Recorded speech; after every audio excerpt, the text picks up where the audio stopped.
guys, ito na nga, muling magbubukas ang bahay ni Kuya at exciting collab yan, Pinoy Big Brother Celebrity Collab Edition ng Star Magic at Sparkle.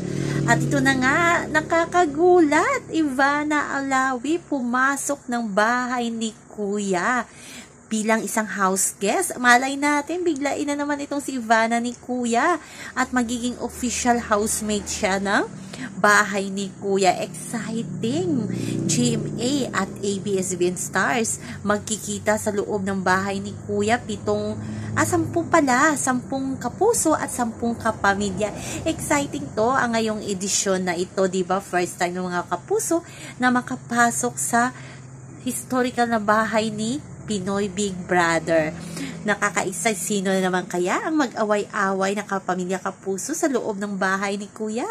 Si Isner. Ayan, siguradong masaya to kasi pasok na pasok si Isner.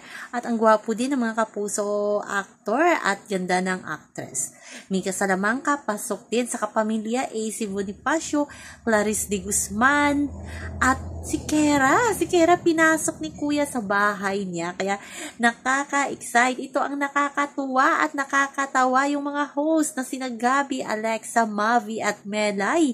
Hindi muna pinalabas ni Kuya ngayong gabi kasi daw may task sila. Kailangan nilang mapagtagumpayan ang task na yun para makalabas sila sa bahay ni Kuya.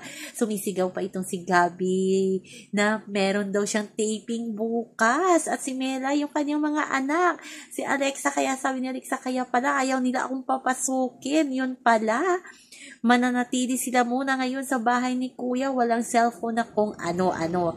At ang task naman ni Ivana ay talagang dapat bilib niya, mapaniwala niya ang mga housemate na siya isang official housemates talaga na makakasama nila. O diba, ano kayang mga expression nila pag nakita nilang Ivana Alawi pumasok?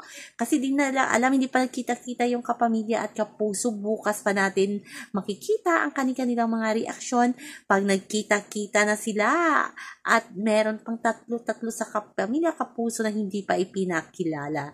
So ayan, abangan natin si Ivana. Ilang linggo kaya si Ivana sa loob ng bahay ni Kuya. Kaka-excite. So abangan na naman natin yan. So yan lang po guys ang ating update sa ngayon. Hanggang sa muli. Bye-bye.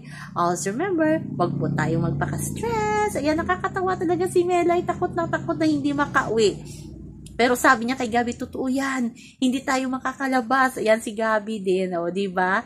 So, please like, share, subscribe my channel para ma-update kayo sa mga bagong upload. Bye-bye! Abang-abang to, lalo ng mga kalalakihan, si Ivana sa bahay ni Kuya.